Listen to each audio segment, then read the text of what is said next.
जय मसीह की दोस्तों, आज के लाइव सेशन में आपका स्वागत है। परमेश्वर का धन्यवाद हो कि उसने फिर से हमें मौका दिया कि हम एक बार फिर से इकट्ठे हैं परमेश्वर के वचन से कुछ बातें बताने के लिए, कुछ आज फिर से एक इम्पॉर्टेंट बातें बताने के लिए प्रभु के वचन में से। और मैं फिर से बहुत धन्यवाद करना चाहूँगी आज़ादी इंटरनेशनल इस पेज का, आपकी मिनिस्ट्री का, ब्रदर मनोज साहू का, कि इन्होंने ये मौका दिया कि हम फिर से एक साथ जमा होते हैं और प्रभु के वचन में से गहरी बातें करते हैं। और आज मैं बहुत ही प्रैक्टिकल और आसान एक और बात आपके लिए लेकर आई हूँ, और वो है सिर्फ 5 पॉइंट्स में बताऊँगी कैसे हम डर से विश्वास की ओर चलें, डर को कैसे दूर करें और विश्वास में कैसे बढ़ें, जो कि आज का आज़ादी टीम का ये विषय है। और बहुत ही उचित विषय ये चुना है। हम सब जानते हैं कि जो आज का समय चल रहा है, अनिश्चितता का समय, महामारी का समय, मृत्यु चारों ओर दिखाई दे रही है, विनाश चारों ओर दिखाई दे रही है, और बहुत स्वाभाविक है, हम इंसान हैं, हम डर जाते हैं।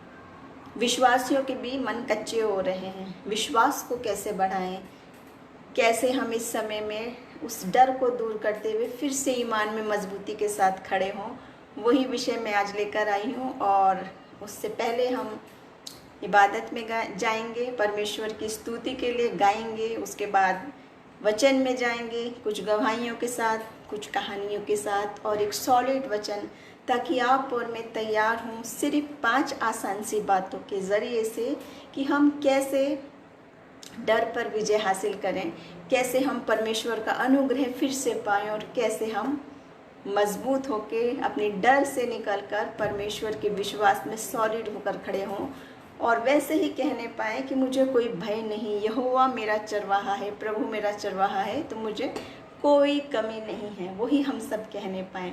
और उससे पहले हम इबादत में जाएंगे, परमेश्वर की आराधना में जाएंगे। और फिर से मैं कहना चाहती हूँ आप सब मेरे साथ शामिल हों। बहुत आसान सा गीत है, और मैं मेरी आवाज़ पे, मेरी सुर ताल पर ध्यान नहीं देते हुए प्रभु की उन बातों पर आशीष में उसको महिमा देने के लिए अपने आवाज़ों को उठाएंगे। जैसे भी प्रभु ने आवाज़ दी है, जैसे भी हमारे पास इंस्ट्रूमेंट्स हैं, उनसे हम प्रभु की महिमा करेंगे। तो हम शुरू करेंगे इबादत प्रभु के वचन से।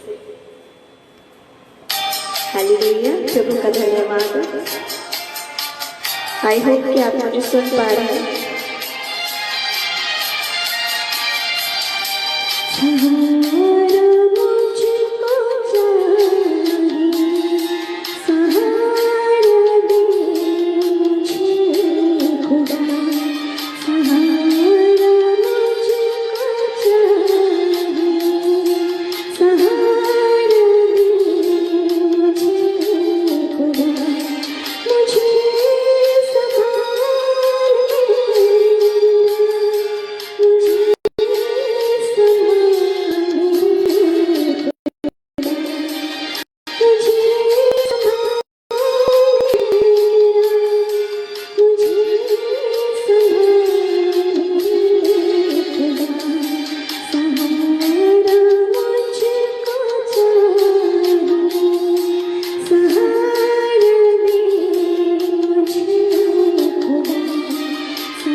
जब हम सबको सहारा चाहिए परमेश्वर का, आवाज़ों को उठाकर कहेंगे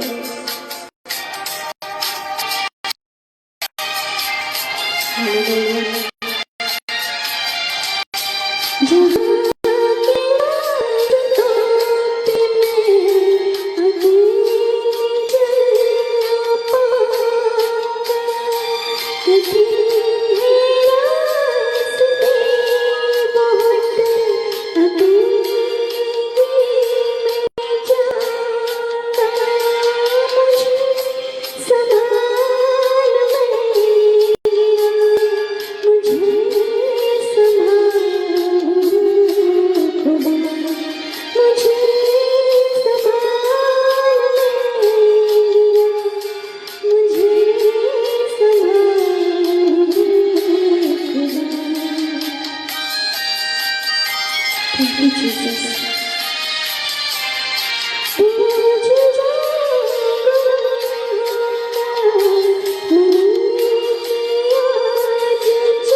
का धन्यवाद हो इस सुंदर मौके के लिए कि परमेश्वर ने हमें ये मौका दिया कि हम उसके वचन पर ध्यान दे सकें।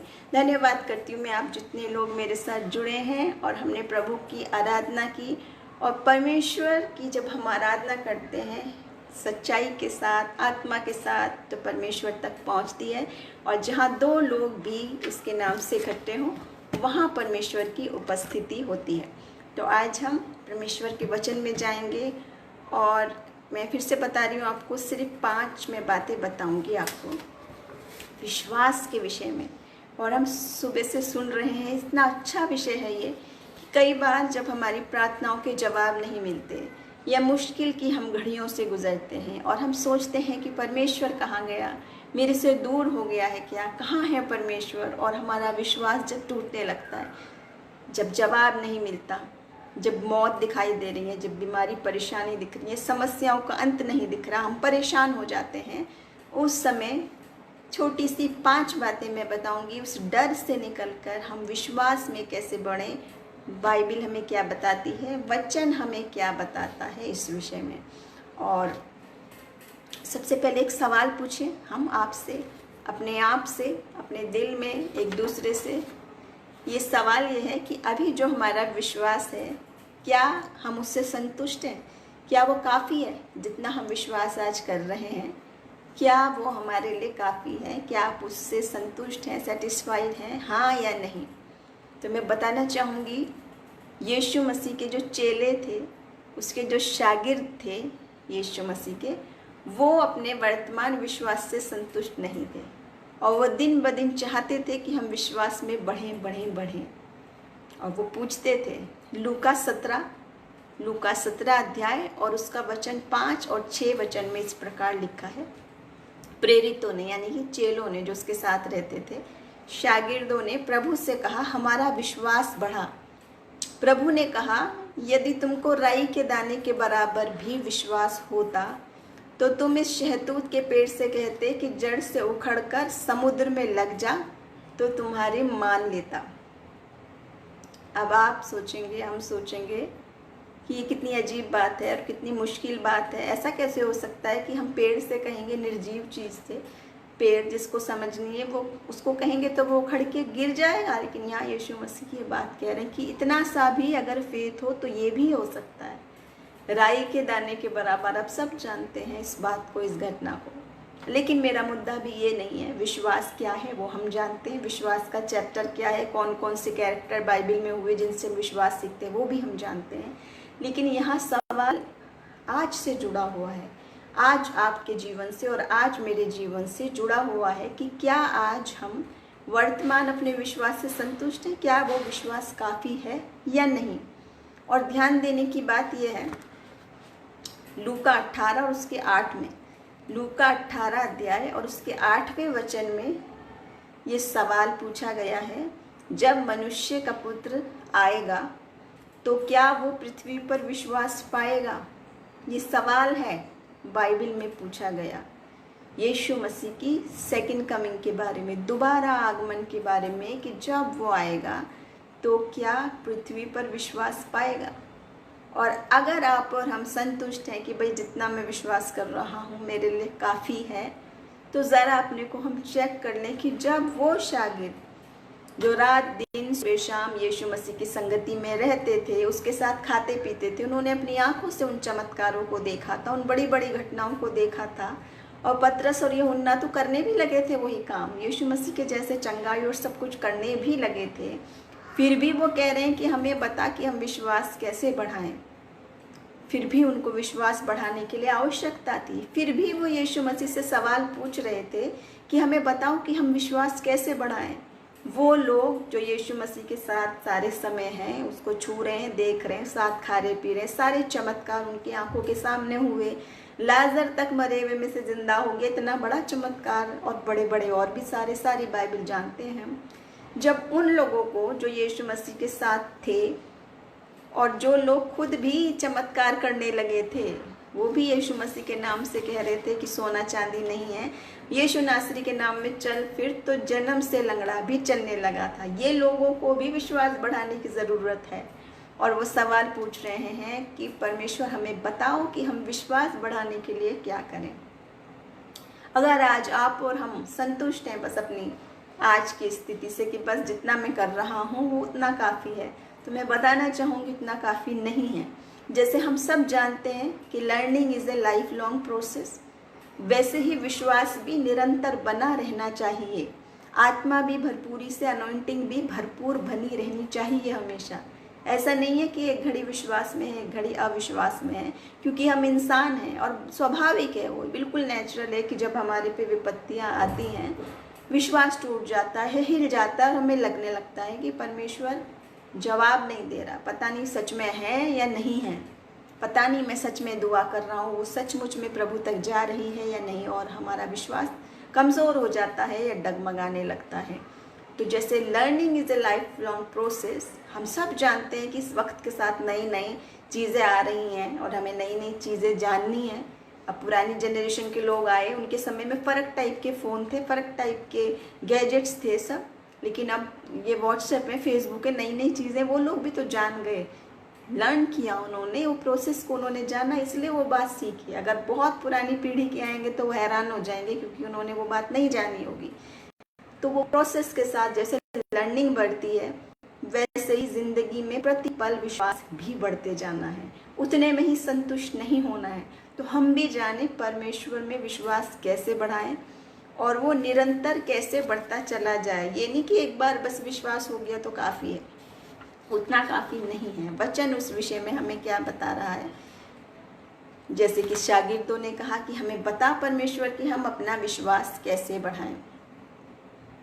और लूका 18:8 में हमने देखा कि परमेश्वर ये बात पूछ रहा है कि जब यीशु मसीह का दोबारा आगमन होगा तो क्या पृथ्वी पर विश्वास होगा या नहीं, विश्वासी लोग होंगे या नहीं, कैसी जनरेशन होगी उस समय, ये बात का सवाल है। रोमियो 10 और उसके 16 से 17 में, रोमियो अध्याय 10 और उसका वचन 16 और 17, यहाँ पे इस प्रकार लिखा है, परंतु सब ने उस सुसमाचार पर कान नहीं लगाया। उस समय भी सब ने नहीं लगाया, सब ने उस गुड न्यूज़ को सुना नहीं ध्यान से। यशायाह कहता है, हे प्रभु किसने हमारे समाचार पर विश्वास किया है। यशायाह 53 और 1 में, इसलिए विश्वास सुनने से और सुनना मसीह के वचन से होता है। विश्वास सुनने से और सुनना मसीह के वचन से होता है। बहुत गहरी बात है। जब हम उस वचन को सुनते हैं, हमारे कानों में जाता है, उसे ग्रहण करते हैं, उसको अप्लाई करते हैं, कलाम में से बातों को, उसको सुनने से, इस वचन की बातों को सुनने से हमारा विश्वास बढ़ता है। ऐसा हमें वचन बता रहा है। क्यों बढ़ता है, कैसे बढ़ता है, अपने लॉजिक लगाएं तो सुने आगे बात क्या बताई जा रही है। जो ये यीशु मसीह का जो संदेश है, जो कलाम में बातें हैं, जो मसीह के जीवन की बातें हैं, जो उसके उपदेश है, जो वो बातें हमें बता रहा है, वो हमारे विश्वास को बढ़ाती है। यीशु मसीह का जीवन, उसकी संगति, और ऐसा कोई फार्मूला या कोई सूत्र नहीं है कि जिसको रटने से, जपने से विश्वास बढ़ता हो, बल्कि ये ऐसा प्रोसेस है कि जब आप परमेश्वर के हाथों में समर्पित कर देंगे अपने आप को, उसकी संगति में हो जाएंगे मसीह की, तो ये नेचुरली आपका विश्वास बढ़ने लगेगा। जैसे हम आपसे रिलेशनशिप में देखते हैं, जब तक बात दूर दूर की होती है तो ऑनलाइन फ्रेंड्स होते हैं जो कभी मिले नहीं, जाने नहीं, तो फ़र्क किस्म की बात होती है। लेकिन जब साथ रहने लगते हैं, जानने लगते हैं उसकी क्या आदत है, इसकी क्या आदत है, घनिष्ठता हो जाती है। रिलायबल फ्रेंड तो तभी बनेंगे जब हम वाकई में एक दूसरे को जान ले, समझ ले, कम्युनिकेशन हो, अच्छी अंडरस्टैंडिंग हो।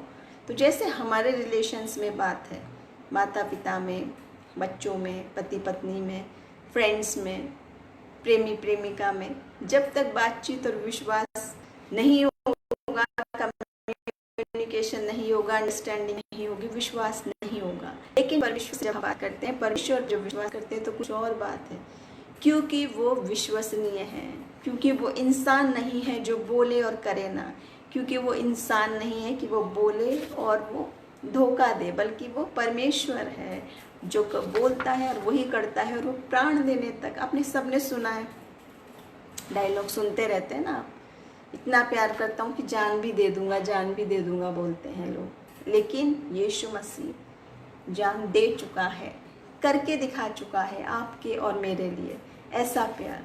तो जो प्रकट में है, जो हमने देख लिया, जो हमने चख लिया, जो हमने जान लिया, उस पर विश्वास हमारा निश्चित रूप से बढ़ेगा। कैसे बढ़ेगा, क्यों बढ़ेगा, इसका उत्तर भी है पहला कुरिन्थियों उसका पहला अध्याय और 20वें वचन में इस प्रकार लिखा है कि परमेश्वर की जितनी प्रतिज्ञाएं हैं, यानी जितने प्रॉमिस हैं, जितने भी, वो सब उसी में हाँ के साथ है। सब, एक दो नहीं, जितनी भी प्रतिज्ञाएं हैं सब उसमें हाँ के साथ हैं।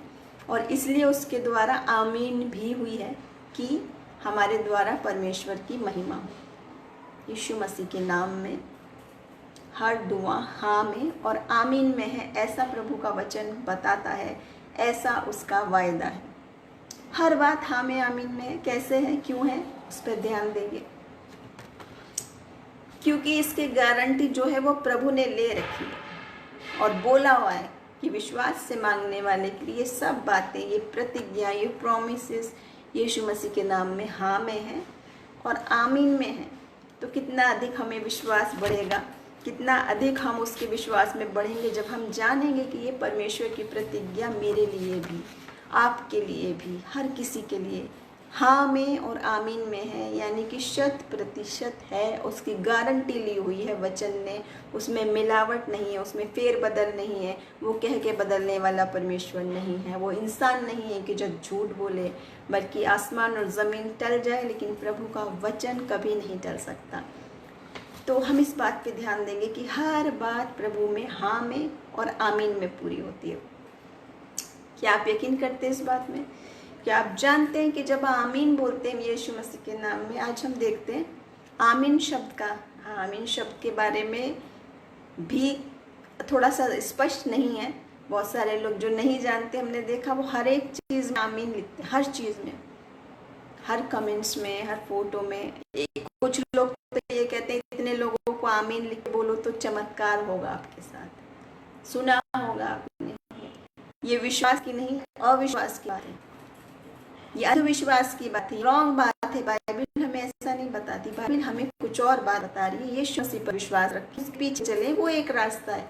और ये जो इंसानी लॉजिक है, जो ये फार्मूले बना दी कि हम पोस्ट डालें, इतने लोगों को भेजो तो चमत्कार होगा, इतनों को नहीं भेजो तो बुरी खबर सुनोगे, इतनों को नहीं भेजो तो आपको कोई अप्रिय घटना इतने घंटों में सुनाई देगी। ये किस प्रकार की बात है, किस प्रकार की अविश्वास की बातों में हम फंसते जा रहे हैं।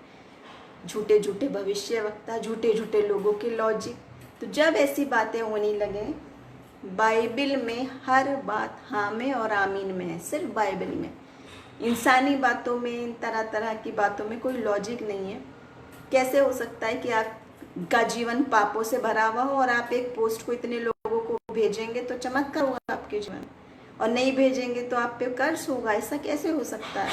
ये बाइबल के मुताबिक जो बातें नहीं हैं वो ग्रहण नहीं करनी है, वो विश्वास योग्य बातें नहीं हैं, वो मनुष्य की सोच समझ की बनाई बातें। लेकिन परमेश्वर का वचन कह रहा है यीशु मसीह के नाम में ये बातें, जिनकी प्रतिज्ञाएं कलाम में है, वचन में है, जिनकी प्रतिज्ञा परमेश्वर ने की है, वो आपके साथ हाँ में और आमीन में पूरी होगी, अवश्य होगी। उसी के बाद आगे चलेंगे। अगर हमें हीलिंग नहीं मिल रही है, चंगाई की बात में कैसे विश्वास करें? चंगाई की बात में कैसे विश्वास करें? क्योंकि ये भी हमें प्रतिज्ञा की हुई है, पहला पत्रस 2 और 24 में, उसके कोड़े खाने से हम चंगे होते हैं। जो वचन है, ये वचन कोई वो रटने वाली बात नहीं है कि हम इसको रट के बस सिर्फ बोलते रहें तो हमें चंगाई मिलेगी। ये वास्तव में ऐसा करा है परमेश्वर ने, वो कोड़े खा चुका है। यीशु मसीह के कोड़े खाने से हम चंगे होते हैं, तो यीशु मसीह तो कोड़े खा चुका है। चंगाई आपको ग्रहण करनी है विश्वास के साथ, आपको भी चंगाई मिल सकती है, अद्भुत मिरेकल वाली चंगाई। आप दूसरों के लिए प्रार्थना करें, उन्हें भी चंगाई मिल सकती है। लेकिन कब? जब हम विश्वास से इस बात को ग्रहण करेंगे कि यीशु मसीह के कोड़े खाने से चंगाई मिलती है। ये कोई वो रटा रटाया सूत्र नहीं है, किसको शब्दों को रटने से हमको मिलेगी चंगाई, नहीं। उस बात को ग्रहण करके उस पर विश्वास करने से, विश्वास से हमको, फेथ से हमको उस डर पर विजय मिलेगी और हमें बीमारियों से भी चंगाई मिलेगी। आप जान के देखिए, बहुत सारी व्यक्तिगत मेरे पास गवाहियाँ हैं जो मैं समय की कमी से सारी नहीं बता पाती हूँ, लेकिन मेरे पास ऑलमोस्ट 11 गवाहियाँ इसी प्रकार की हैं जहाँ लोग गंभीर बीमारियों से मर रहे थे और ख़राब बीमारियाँ थी। उस समय उनके इलाज भी उतने नहीं थे और मर रहे थे, सांसें उखड़ रही थी। लोग बार बार आते थे सोचने की जीवित है कि मर गया। और उस समय आदमी सिर्फ यही गिड़गिड़ाता है, प्रभु प्रभु मुझे आप बस जीवन दे दो, मुझे और कुछ नहीं चाहिए, मुझे सांस चलती रहे, मेरे ये जो दवाइयाँ और इंजेक्शन और ये सब इंस्ट्रूमेंट लगे बस ये हटवा परमेश्वर, मुझे बस इनसे छुटकारा दे दो, जो ये नलियाँ लगी हैं और ये सब कुछ जो मेरे चुभ रही है। उस समय यही मांगता मैं, सिर्फ मुझे जीवन दे दो, मैं ये लोगों को विश्वास में दूंगा। 11 गवाहियाँ सेम इसी प्रकार की हैं कि जो डेथ बेड से प्रार्थना के जरिए, विश्वास के जरिए उठे खड़े हुए, लेकिन दुखद बात है उन 11 में से सिर्फ 2 लोग उस बात को याद रखे कि परमेश्वर ने मुझे जीवन दिया है, अब मेरा जीवन परमेश्वर के लिए है, उसके विश्वास में है, क्योंकि उसने मुझे जीवन दिया है, उसने मृत्यु के बाद में से निकाल के खड़ा करा है।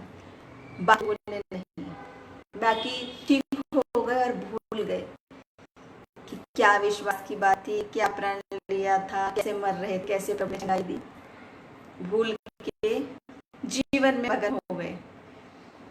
तो हम याद रखें विश्वास की बात, हीलिंग की बात। और दूसरी बात, जब प्रार्थना जवाब नहीं मिलता, हम कैसे विश्वास करें कि जो मैं प्रार्थना कर रहा हूँ वो मुझे मिले? कैसे विश्वास करें? क्योंकि परमेश्वर का वचन कहता है मत्ती 7:7 में, मांगो तो तुम्हें दिया जाएगा। अब मैं ये बात जरूर स्पष्ट करूंगी कि बहुत सारे लोग इस बात को कर देते हैं कि जो कुछ तुम प्रार्थना में मांगोगे तुम्हें मिलेगा, और वो कहते हैं मैं मांग रहा हूँ और मुझे नहीं मिल रहा। पहली बात, प्रार्थना का मतलब क्या है? प्रार्थना का मतलब है निवेदन करना, रिक्वेस्ट करना कि प्रभु मेरी ये इच्छा है, मेरी ये प्रार्थना है। ये ऑर्डर नहीं है कि परमेश्वर तुझे ये करना ही पड़ेगा, करके ही रहे। वो ज़रूर है कि हम कई बार प्रार्थना में लड़ाई करके मांगते हैं, क्योंकि हम उसको अपना स्वर्गीय पिता समझते हैं, तो बच्चे की तरह अधिकार से मांगते हैं, जिद से मांगते हैं, वो ज़रूर है। लेकिन वो जो हम मांग रहे हैं वो परमेश्वर की इच्छा के मुताबिक है या नहीं, उसकी योजना के मुताबिक है या नहीं, ये बात ध्यान रखने वाली है। और वो चीज़ें आपको नहीं देता, अगर वो आपके लिए बुरी है वो आपको नहीं देगा। अगर उसकी योजना आपके लिए जो आप मांग रहे हो उससे भी बहुत बड़ी है तो भी नहीं देगा। और अगर वो उचित समय नहीं आया तो हमें इंतज़ार करने की ज़रूरत है कि प्रभु हमें वो देगा। लेकिन विश्वास ये करना है, जो आप मांगेंगे विश्वास से, प्रभु की इच्छा के मुताबिक उसके हाथों में समर्पित करके, वो आपको अवश्य मिलेगा, 100% मिलेगा। दूसरी बात,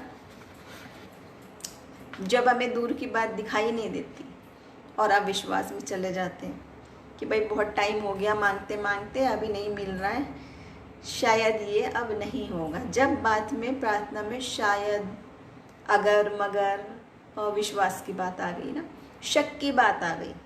अभी तक तो था मैं मांगूंगा विश्वास से तो मुझे मिलेगा, लेकिन बाद में आ गया शायद ये हो गया, ये ऐसा हो गया, अगर हो गया, मगर हो गया। शक की बात जब आ गई तो वाकई में ब्लेसिंग में रुकावट होने लगती है। क्योंकि 2 कुरिन्थियों उसका 5 अध्याय और 7 वचन पे मैं ध्यान दिलाना चाहूँगी, we live by faith not by sight. हम विश्वास से जीते हैं, देखने के द्वारा, नज़रिए से नहीं, निगाहों से नहीं। कई बार वो चीज़ हमें दिखाई नहीं देती, लेकिन अगर हम प्रभु पर भरोसा रखते हैं चाइल्ड लाइक फेथ से, कि परमेश्वर का हाथ पकड़ के चलने लगते हैं, जहाँ भी वो, जिस प्रकार भी वो ले जाए, हम उसके साथ शामिल होकर जब चलने लगते हैं परमेश्वर के पीछे पीछे पीछे, इसको कहते हैं कि हम कहाँ ले जा रहा है उस पर निगाह नहीं लग रहे, कौन ले जा रहा है मुझे उस पर निगाह रखते हैं। मैं किसके साथ जा रहा हूँ, किसका हाथ पकड़ के चल रहा हूँ। अगर चल रहे हैं यीशु मसीह के पीछे, तो आप निश्चित रीति से जानते हैं कि वो आपको विनाश के रास्ते पे नहीं ले जाएगा। उसने जो आपके लिए योजनाएं बनाई हैं वो लाभ की हैं, हानि की नहीं। जो मैं बात कर रही हूँ चाइल्ड लाइक फेथ की, वो यही बात है। बच्चा जानता है, हाथ पकड़ के पिता का चलने लगता है। आपने देखा है बच्चों को, ऐसे छोटे बच्चों को उछालो उछालो, वो नहीं डरते, हंसते रहते हैं, क्योंकि उनको पता है उछाल तो रहा है लेकिन उठाने के लिए बाहें फैला के मेरी माँ या पिता है खड़ा और मुझे गिरने नहीं देगा, हाथ में उठाएगा और वो उसके साथ आनंदित होके खेलते हैं, यकीन करते हैं प्रभु पर, अपने माता पिता पर। वैसे ही वो तो हमारे स्वर्गीय पिता है। जब हमारे सांसारिक माता पिता की चाहत ऐसी है तो हमारे स्वर्गीय माता पिता की चाहत कितनी बड़ी है हमारे स्वर्गीय पिता की, कि वो हमारे लिए कितना प्यार करता है और कितना विश्वास योग्य है। तो हमें उस डर से, हमें अभी बता रहे हैं बच्चा डरता ही नहीं, माँ बाप जहाँ ले जाते हैं हाथ पकड़ के चलता है, उछाल रहे हैं तो जानता है कि ये कैच करेंगे मुझे, हर चीज़ में वो डरता नहीं है, चाहे अकाल आ जाए, चाहे तूफान आ जाए। अभी देखिए वायरस वाली बात हो रखी है, महामारी है, बड़े बड़े लोग डरे हुए, लेकिन बच्चा नहीं जानता, क्योंकि वो सोचता है मेरा माँ बाप है, बस इतना ही उसके लिए काफ़ी है, देखता नहीं है वो आगे की चीज़। तो वही फेथ की बात मैं कह रही हूँ कि जब परमेश्वर हमारे साथ है, उस तरफ नहीं देख के यीशु मसीह की ओर निगाह लगानी है। जैसे पतरस वाली बात में थी कि जब तक यीशु मसीह पर निगाह लगाए रहा, पतरस भी पानी पर चलने लगा। जब विश्वास हटा, निगाह हट के यीशु मसीह से, तूफान आंधी पर आ गई, मैं कहाँ चल रहा हूँ, पानी को देखने लगा, हवा को देखने लगा तो डूबने लगा। ऐसे ही मैं आज चाहती हूँ, आज ये जो समय है महामारी का समय है, बहुत कष्टकारी समय है, बहुत अनिश्चित समय है, बहुत चिंताओं की बातें हैं, बहुत मृत्यु की बातें हैं, नए नए केस नया नया बढ़ते बढ़ते हम देख रहे हैं परेशानियों को। उस समय निगाह किसके ऊपर लगानी है? यीशु मसीह के ऊपर, और विश्वास के साथ अनदेखी चीज़ों की प्रतिज्ञा जो परमेश्वर ने आपसे की है उसकी ओर हमें निगाह लगानी है, विश्वास से, क्योंकि विश्वास से मांगने वाले के लिए सब कुछ संभव है। इब्रानियों 11:1 में है यही बात जो मैं आपको बता रही हूँ। विश्वास आशा की हुई वस्तुओं का निश्चय, जो आपको जिन चीज़ों की होप है, जिन चीज़ों की आशा है, वो निश्चय है, पक्की बात है, और अनदेखी वस्तुओं का प्रमाण है, जो चीज़ देखी भी नहीं उसका भी प्रमाण है। यहाँ तक मैंने विश्वास की बात बताई। अब मैं उन 5 बातों पर आऊँगी कि हम कैसे विश्वास को बढ़ाएं। सिर्फ 5 पॉइंट्स हैं, ज़्यादा मैं समय नहीं लूँगी आपका, और मैं आसान से तरीके से बताना चाहती हूँ ताकि हमारे बच्चे भी, हमारे युवा भी, जो अभी विश्वास की शुरुआत में हैं, जो आप चले हैं लेकिन थोड़ा पीछे हट गए हैं, ये वक्त देख के, ये परेशानियाँ देख के, बहुत सारे लोगों के जो आजकल प्रेयर रिक्वेस्ट आए हुए हैं, मैं बताना चाहूँगी उनमें 95% प्रेयर रिक्वेस्ट यही हैं कि उनकी 2-2 महीने से, इतने महीने से सैलरी नहीं मिल रही है और वो चिंतित हैं। बहुत चिंता की बात है, निश्चित रूप से जिसके साथ है प्रैक्टिकली वो फेस कर रहा है बातें। तो हम सब मिलकर विश्वास की प्रार्थना करें, परमेश्वर उपाय निकाले, परमेश्वर उनको मुहैया कराए और ये सारी परेशानियों से छुटकारा दे। अनदेखी वस्तुओं पर विश्वास करें, प्रभु पर आस लगाए रहें और प्रार्थना में इस बात को रखें। पहली बात है, विश्वास समझदारी की ओर ले जाता है, उल्टा नहीं है। ऐसा नहीं है कि पहले हम सब कुछ समझ लें, अंडरस्टैंडिंग कर ले, बाद में हम विश्वास करें, बल्कि ये वो बातें हैं कि अगर आप विश्वास पहले रखेंगे और धीरे धीरे रास्ते खुलेंगे, तब वो आपको समझाता रहेगा, तब आप अपना लॉजिक लगाएं। अगर पहले ही बुद्धि समझ लगाएंगे, आप सब जानते हैं वचन बार बार कह रहा है कि परमेश्वर का समझना और मनुष्य का समझना एक सा नहीं है, क्योंकि परमेश्वर की बुद्धि और मनुष्य की बुद्धि में, सोच समझ में इतना ही फर्क है जैसे आसमान और ज़मीन में, उसके विचारों में और हमारे विचारों में। तो हमारे लॉजिक, हमारी तर्क बुद्धि, हमारी समझ से बाहर की बातें हैं कई बातें। तो उन बातों में, अनदेखी बातों में भी हमें विश्वास लगाए रहना है। जैसे कि एल्बर्ट आइंस्टाइन थे, सब जानते हैं, बहुत बड़े साइंटिस्ट। वो क्या कहते थे, जितना ही अधिक मैं साइंस पढ़ता जाता हूँ उतना ही अधिक मेरा परमेश्वर पर विश्वास बढ़ता जाता है, कि ये भी परमेश्वर पहले से जानता था, ये भी, जो वो बाद में डिस्कवर कर रहा है साइंटिस्ट। आप देखना उसकी गवाही में ये शब्द हैं एल्बर्ट आइंस्टाइन, कि जितना मैं साइंस पढ़ता जाता हूँ उतना ही परमेश्वर पर मेरा विश्वास बढ़ता चला जाता है, जब उसको नज़दीकी से जानते हैं। फिर से बताना चाहूँगी तो हमारे सोच विचारों में, परमेश्वर के सोच विचारों में फ़र्क है, ये बात हम समझ गए। तो पहली शुरुआत विश्वास की है, उसके बाद रिजल्ट की है। ऐसा नहीं है कि पहले रिजल्ट और बाद में विश्वास, पहले विश्वास करना है, फिर उसके रिजल्ट की हमें आशा रखनी है। और एक सबसे इम्पोर्टेंट बात, अभी हमने देखा हीलिंग की बात, अभी हमने देखी आंसर्ड प्रेयर की बात, अभी हमने देखी विश्वास में बढ़ने की बात, बुद्धि की बात। अब है ये विश्वास से हमें उद्धार भी मिलता है, सैल्वेशन भी मिलता है, जो सबसे इम्पोर्टेंट बात है, जिसके लिए सारे दुनिया के लोग परेशान हैं। मुक्ति कैसे मिले, निर्वाण कैसे मिले, उद्धार कैसे मिले, सैल्वेशन, नजात कैसे मिले, वो परमेश्वर पर विश्वास से मिल सकता है। और इफिसियों 2:8 में लिखा है, विश्वास के द्वारा अनुग्रह से ही तुम्हारा उद्धार हुआ, यानी कि खुदा के फजल से, इसमें हमारी योग्यता नहीं है, ये पूरी तरीके से परमेश्वर का दान है। यहाँ पर इस प्रकार से लिखा है, विश्वास के द्वारा आपको उद्धार भी मिलता है। और उससे आगे विश्वास से चंगाई की बात है। तो मैं एक कहानी बताना चाहूँगी, एक घटना बताना चाहूँगी बाइबल की, मत्ती 15 और 28 में है इस प्रकार की घटना। जब वो बच्ची जो है वो दुष्ट आत्मा से ग्रस्त थी और उसकी माँ आई थी प्रार्थना कराने के लिए कि प्रभु यीशु उस पर चंगाई दें। यीशु मसीह ने क्या कहा, हे स्त्री, तेरा विश्वास बड़ा है, जैसा तू चाहती है वैसा ही हो। और उसकी बेटी उसी समय चंगी हो गई। तीनों बातों पर ध्यान करें, तेरा विश्वास बड़ा है, जैसा तू चाहती है वैसा तेरे लिए हो।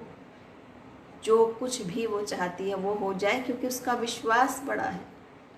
और उसकी बेटी इंस्टेंटली चंगी हो गई। ये नहीं हुआ कि कुछ महीने बाद हुई, कुछ सालों बाद हुई, या धीरे धीरे प्रोग्रेस हुई तो धीरे धीरे उसको हेल्थ हुई और वो ठीक हुई, और दुष्ट आत्मा धीरे धीरे नहीं, उस ही वक्त जिस घड़ी विश्वास किया उस ही घड़ी यीशु मसीह ने कह दिया कि तेरे विश्वास बड़ा है, जैसा तू चाहती है वैसा तेरे लिए हो, तेरे विश्वास के मुताबिक तेरे लिए हो जाएगा।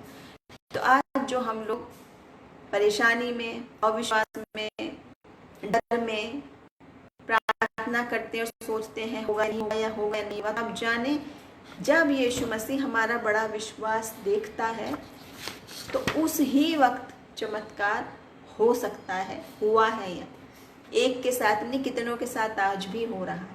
चख के देखें, परख के देखें, ट्राई करके देखें, वैसे ही बड़े विश्वास के साथ, चाहे वो हीलिंग की बात हो, चाहे वो गरीबी की बातें हो, चाहे वो बीमारी से छुटकारे की बात हो, चाहे वो आपसे रिलेशंस ठीक करने की बात हो, कोई भी परेशानी क्यों ना हो, आपका अगर विश्वास बड़ा है तो यीशु मसीह का प्यार इतना बड़ा है, इतना तरस से भरा परमेश्वर है, जो डर को हटा के विश्वास को बढ़ा के आनंदित कर देता है।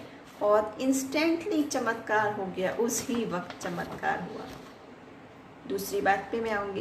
ये पहला पॉइंट था कि विश्वास करने के बाद हम समझदारी के उसको समझना शुरू करते हैं, ना कि पहले अपनी लॉजिक लगा के तब विश्वास करें, क्योंकि आत्मिक बातें हैं, मनुष्य की समझ से बाहर की बातें हैं। दूसरी बात है, विश्वास निष्क्रिय नहीं होता, बल्कि वो उसको यत्न से चाहता, कोशिश करता रहता है अपनी चीज़ को पाने के लिए। ऐसा नहीं है कि निष्क्रिय हो। और बाइबल बार बार बता रही है, बिना कर्म की विश्वास मरा हुआ। इस विषय पे मैं पहले भी बता चुकी हूँ। अभी हम अगली बात पर आएंगे, इब्रानियों 11 और 6 में। इब्रानियों उसका 11वां अध्याय और 6 वचन में इस प्रकार लिखा है, विश्वास के बिना उसे प्रसन्न करना अनहोना है। देखें आपने, अगर विश्वास ही नहीं है किसी में तो परमेश्वर को प्रसन्न करना असंभव है, क्योंकि परमेश्वर के पास आने वाले को विश्वास करना चाहिए कि वो है और अपने खोजने वालों को प्रतिफल देता है। जिसको यही विश्वास नहीं कि परमेश्वर है या नहीं है, उसके विषय में बात की जा रही है, नास्तिक लोगों के विषय में, जो कहते हैं है ही नहीं परमेश्वर। मेरा ऐसे बहुत सारे लोगों से वास्ता पड़ा है, बुद्धिमान लोग, किताबें पढ़ी हुई, इतनी इतनी ढेर पोथियाँ पढ़ी हुई, लिखी हुई, और लॉजिक लगा लगा के कन्विंस करने में लगे रहते थे कि कोई परमेश्वर नहीं है। मसीह परिवार में जन्म लिए हुए लोग लॉजिक लगाते थे, तर्क वितर्क करते थे कि कोई परमेश्वर है ही नहीं, और वो मुझे कन्विंस करके समझाने की कोशिश में लगे थे कि मान लो और यकीन कर लो परमेश्वर नहीं है। इस तरह से दुनिया बनी है और साइंटिफिक तरीके से चलने लगी है। ये लोग जिनके विषय में प्रभु कह रहा है परमेश्वर के पास आने वालों को विश्वास करना है कि वो है और खोजने वालों को प्रतिफल देता है। अब इन नास्तिकों के विषय में तो बहुत सारी कहानियां, बहुत सारी बातें हम सब जानते हैं कि क्या अंत होता है। एक नास्तिक को बुला के एक स्त्री ने बहुत अच्छा भोजन खिलाया, जो बंदा कहता था कि है ही नहीं परमेश्वर, उसको बुला के खूब अच्छा खाना खिलाया बना के। खाना खाने के बाद उसने बोला भाई खाना तो बहुत अच्छा बना था, किसने बनाया, किसने बनाया?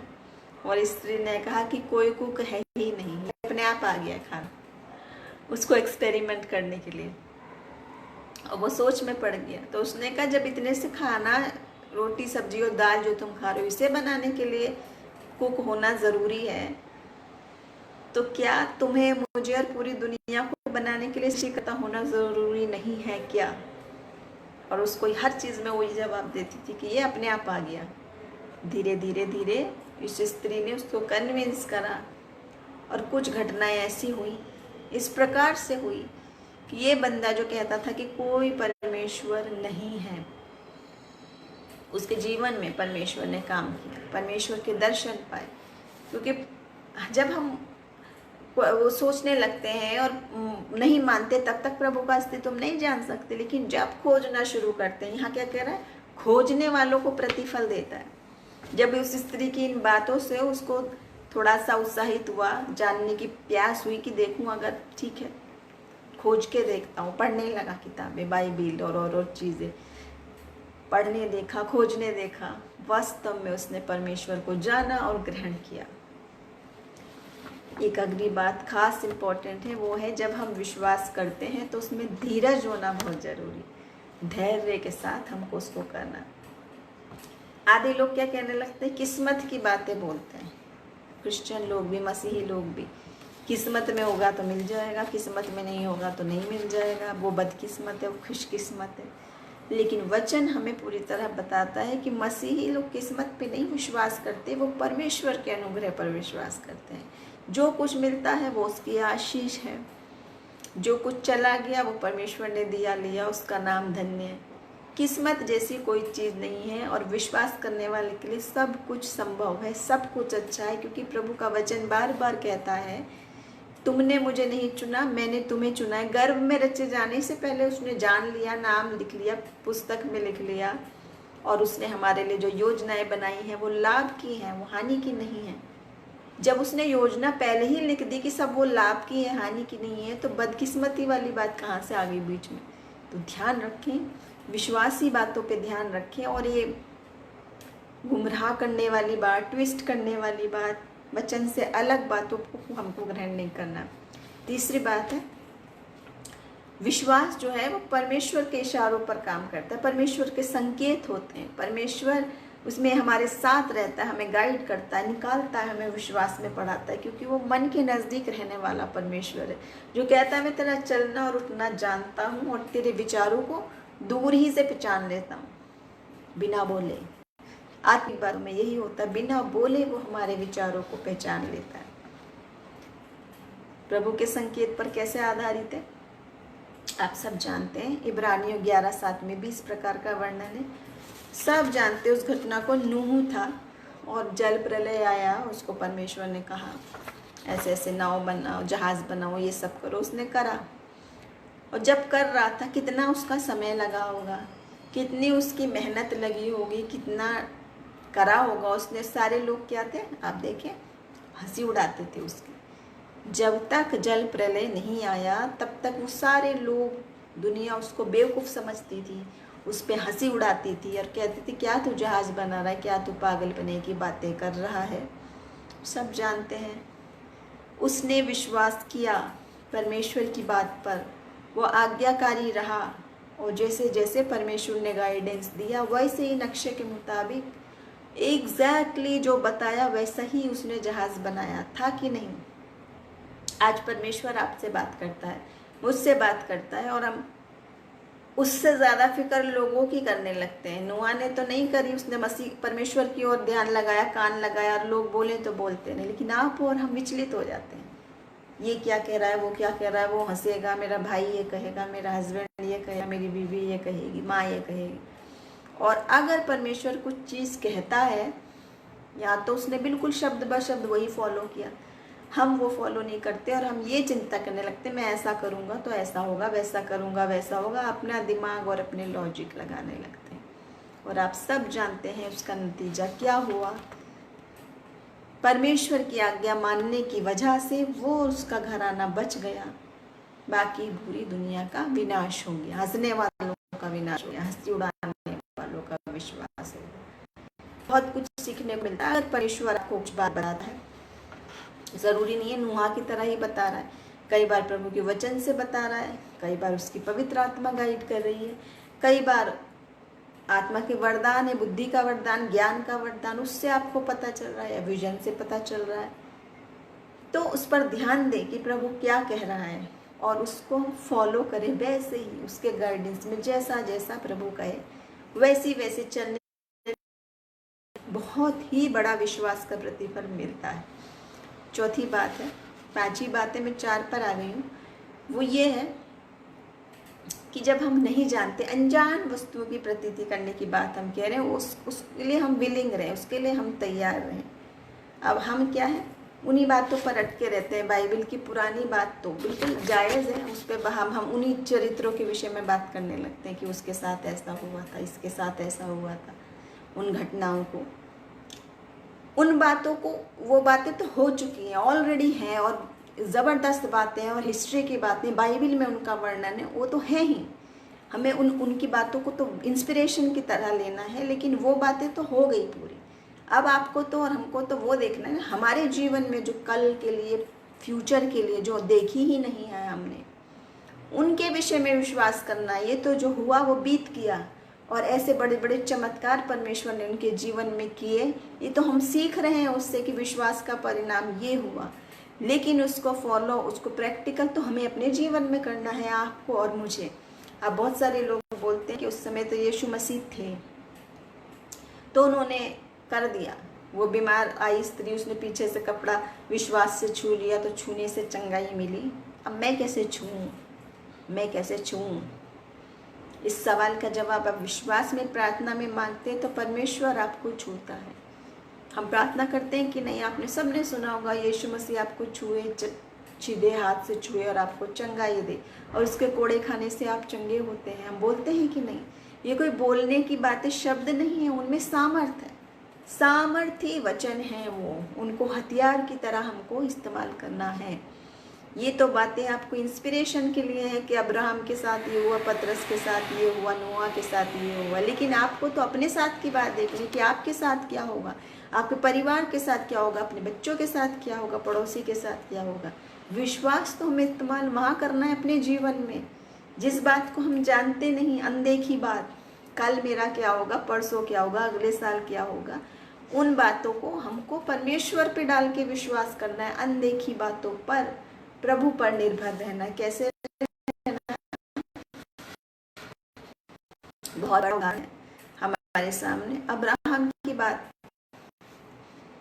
अब्राहम के साथ हुआ क्या नहीं हुआ, आप सब जानते हैं। विश्वास का पिता उसको कह रहे थे कि परमेश्वर ने उसे कहा कि घर छोड़, ऐसे निकल जा, घराने को छोड़, और वो अनजान निकल गया, जो उसको पता ही नहीं है जाना कहाँ है, आना कहाँ है, अपने घराने को छोड़ के, अपने फैमिली प्लेस को छोड़ के अनजान जगह चला गया। बहुत मुश्किल बात है। मैं आपको बताऊं, जब प्रभु ले जाना चाहता है वो लेके जाता है। शुरू में मुझे भी इसी प्रकार का था, मैं बहुत प्रार्थना करती थी, नहीं, मुझे उतनी जगह में रहना है जहाँ मेरे लोग हैं, मेरा घर द्वार है, भाई बहन है, दोस्त रिश्तेदार सब उधर ही हैं, आप दूसरी तरफ कहाँ लेके जाओगे परमेश्वर।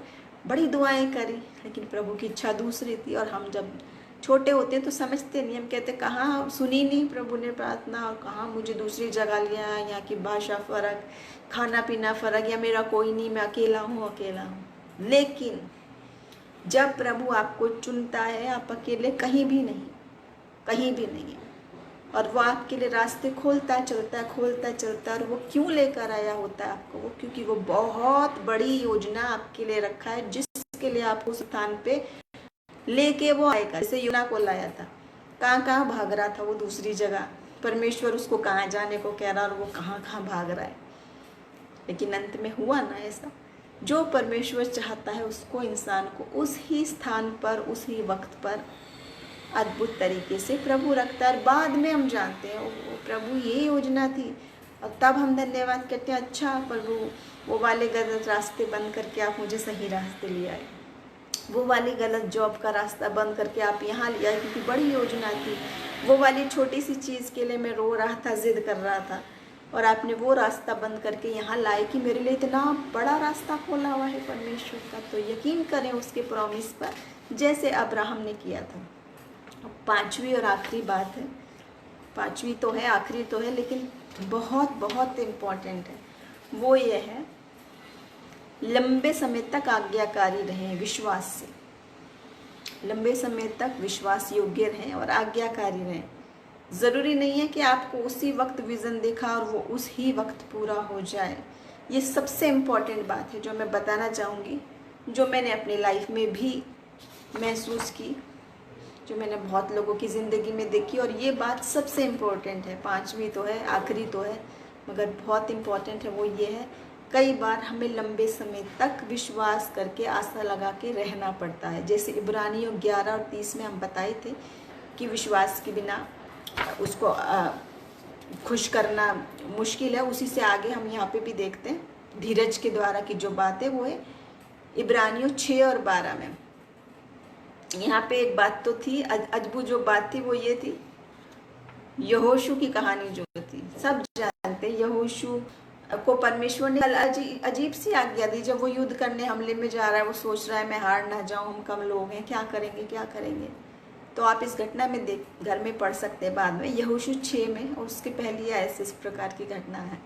तो परमेश्वर ने यहोशू से कहा था कि वो और उसके लोग 7 दिन तक जेरिको की चक्कर लगाना, घूमना है, तब मैं विपत्ति से बचाऊंगा और तुम बच जाओगे और विजयी होगे। अब यहोशू भी तो बोल सकता था, ये कोई लॉजिक है, ऐसा मैं क्यों करूं, मैं तो नहीं कर रहा, ऐसा करने से किसे जीत जाएंगे, कि मुझे कुछ करना ही नहीं, युद्ध नहीं लड़ना है, चक्कर काटने 7 बार उस जगह के, नगर के, यरीहो के। ये तो परमेश्वर अद्भुत बात है जब हम अपने लॉजिक लगाने लगते हैं।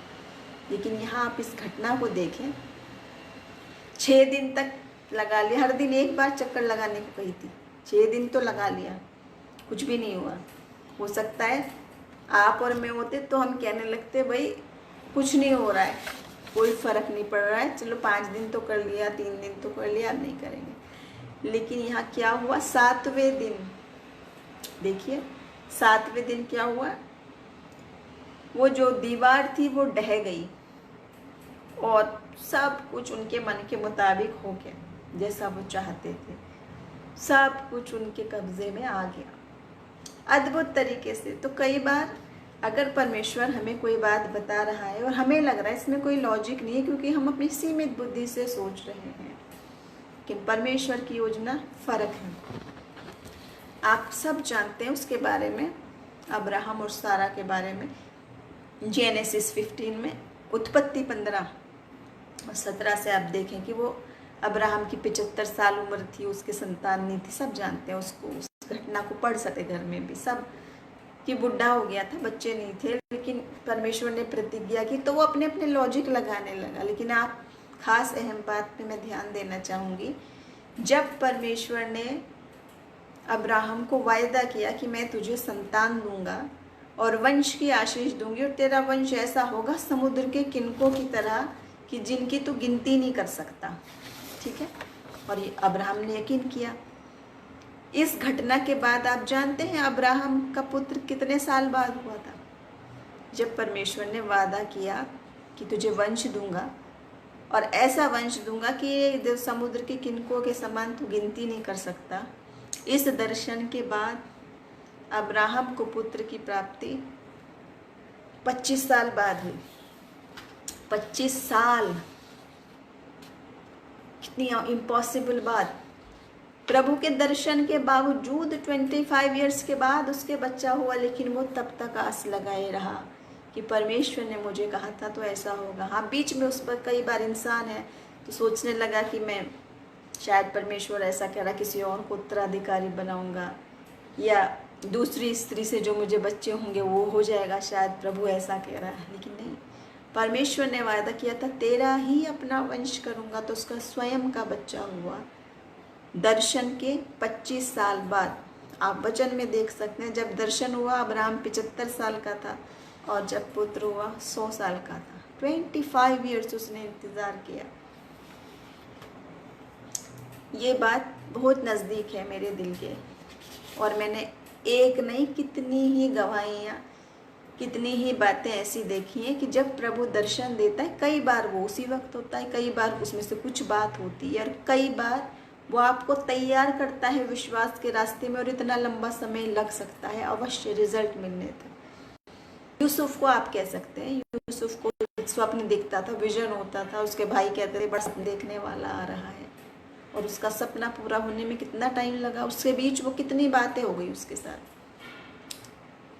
भाइयों ने गड्ढे में धक्का दे दिया, दास बना के बेच दिया, कैद खाने में रहा, परीक्षा में पड़ा, मालिक की बीबी ने झूठे आरोप में फंसा दिया, जेल में चला गया। तो वो सोच सकता था कि प्रभु ने तो मुझे दर्शन दूसरा दिया था कि सब मेरे दंडवत कर रहे हैं, और यहाँ हो गई दूसरी बात।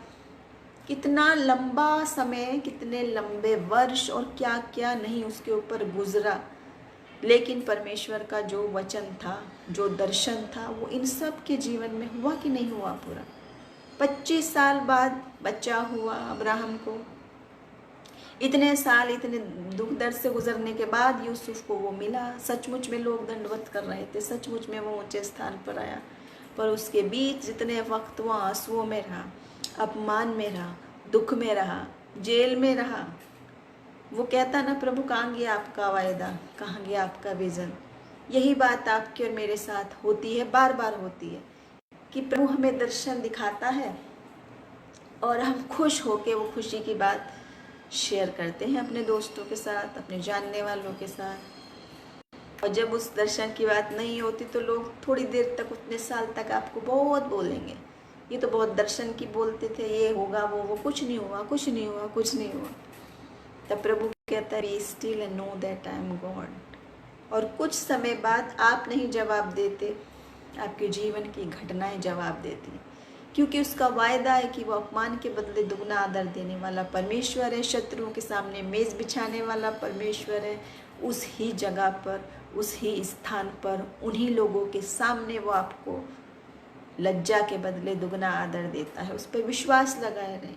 अगर आज आप टूटे दिल से आते हैं, अगर आज आप आंसुओं में जीवन बिता रहे हैं, अगर आज आपके जीवन में कोई भी बीमारी और परेशानी है, तो आप जाने प्रभु का वचन कहता है वो टूटे दिल वालों के नज़दीक रहने वाला परमेश्वर है। वो टूटे हृदय को तुच्छ नहीं जानता। अपने दिलों को तोड़ कर लाएं उसके सामने, पूरे विश्वास के साथ आएँ। भले ही आपको अभी रिजल्ट नहीं दिख रहा है, भले ही आप सोच रहे हैं कहाँ गया परमेश्वर, भले ही आप सोचते क्या प्रभु तुझे मेरी चिंता नहीं, भले ही आप सोचते प्रभु आपने तो मुझे ये दर्शन दिया था, क्या वो झूठा था, कहाँ गया वो दर्शन, कब होंगी वो दर्शन की बातें पूरी। तो विश्वास करें, प्रभु का वचन कहता है विश्वास करने वाले के लिए सब कुछ संभव है। आज उस डर को हटा के, उस डर को पीछे छोड़ के विश्वास में आगे बढ़ने की ज़रूरत है कि प्रभु की 5 बातों को हम पकड़े रहें, थामे रहें, और वो आपको डर से निकाल के विश्वास में मजबूत चट्टान की तरह बना के खड़ा करेगा। 5 बातें मैंने बताई। पहली बात है विश्वास करने के बाद हम उसको समझने शुरू होते, प्रोसेस, हमारी समझदारी, अंडरस्टैंडिंग शुरू होती है, तब हमें उसको रिजल्ट मिलता है। शुरू विश्वास के साथ करना है। दूसरी बात, विश्वास निष्क्रिय नहीं होता, बल्कि वो अपने उस उद्देश्य को यत्न से चाहता है, लगातार लगे रहते हैं और विश्वास में बने रहते हैं। तीसरी बात, विश्वास परमेश्वर के गाइडेंस में होता है, उसके अनुसार हमें चलना है। वो जैसा जैसा हमें अगुवाई कर रहा है उस पर हमको विश्वास करना है, बिब्लिकल वे में, हर किसी बात का प्रतीति नहीं करना है। और चौथी बात है, कई बार हम अनदेखी बातों, अपना फ्यूचर हम नहीं जानते, लेकिन प्रभु पर निर्भर करें और वो जाने कि वो आपके लिए जो भी करेगा अच्छा करेगा। पूरी तरह उस पर समर्पित कर दे, उसके हाथों में सौंप दे अपने आप को, क्योंकि उसको आपका ख्याल है और वो बार बार कहता है कि मैं तेरे लिए योजनाएं बनाता हूँ, लाभ की है हानि की नहीं है। और आखिरी बात है, कितना भी समय क्यों ना हो जाए, आशा लगाए रहें, विश्वास कम ना होने दें। निश्चित समय पर परमेश्वर आपको अद्भुत आशीष देता है। जितने लोग मेरे साथ बने हैं, प्रभु आप सबको आशीष दे। आज के वचन के जरिए प्रभु हमसे बातचीत करें। आखिरी में हम प्रार्थना में जाएंगे और हम चाहेंगे कि परमेश्वर की इस प्रार्थना में हम जब भी इस बात को सुने, जब भी कहीं पर भी, और विश्वास में हम एक दूसरे के लिए भी प्रार्थना करें, सिर्फ अपने लिए नहीं। क्योंकि जब हम एक दूसरे के लिए प्रार्थना करते हैं, वो आशीषित वक्त है कि जब हम दूसरों के लिए प्रार्थना करें, अपने परिवार के लिए, अपने पड़ोसियों के लिए, एक दूसरे की मिनिस्ट्रीज़ के लिए, एक दूसरे को उठाने के लिए, परमेश्वर के प्रेम को बढ़ाते चले जाएं। प्रार्थना में जाएंगे। प्रभु हम आपका धन्यवाद करते हैं, राजाओं के राजा, प्रभुओं के प्रभु, हम आपका धन्यवाद करते हैं इस वक्त के लिए, इस सुंदर वचन के लिए प्रभु, जो हमारे दिलों के नज़दीक है। हमें आप विश्वास में बढ़ाइए। इस समय जब हम डर में जी रहे हैं, इस समय जब हम चारों ओर हर बुरी न्यूज़ हमें सुनाई दे रही है, प्रति वक्त, हर वक्त हम जब भी देखते हैं खराब बातें और भयभीत करने वाली बातें, उस वक्त परमेश्वर आप हमें हियाव दें, आप हमें विश्वास में बढ़ाएं और पौलुस के समान खड़ा करें, जो कहता है मेरा जीना मसीह में और मरना भी लाभ है। और प्रभु पूरी तरीके से हम विश्वास में बढ़ते चले जाएं। जो बार बार आप कह रहे हैं, विश्वास करने वाले के लिए सब कुछ संभव है, तेरे विश्वास के अनुसार तेरे लिए हो जाएगा। प्रभु आज हम विश्वास से मांग लेते हैं, हम जितने लोग हैं आपका अनुग्रह हम पर रहे, इस सारी बीमारी और महामारियों को हटाने के लिए प्रार्थना करते हैं यीशु मसीह के नाम में। इस घराने पर, इस परिवार पर और जितने लोग यहाँ देख रहे हैं उनके घरानों पर ये आशीष बनी रहे, तेरी सुरक्षा में रखिए प्रभु। और पूरी दुनिया में आपके कंट्रोल में रखते हैं, आपके हाथों में सौंपते हैं। अविश्वास से, डर से हमें विश्वास की ओर लेकर चलिए प्रभु। हमें अपने ईमानों की मजबूती दीजिए, हम आपको सुन सकें, आपको देख सकें, आपको जान सकें। सारी बातों को हम अपने जीवनों को फिर से आपके हाथ में रखते हुए यीशु मसीह के नाम में मांगते हैं, आमीन। बहुत बहुत धन्यवाद। हम सबके, आप सब मेरे साथ जुड़े रहे। प्रभु आप सबको आशीष दे। जय मसीह की।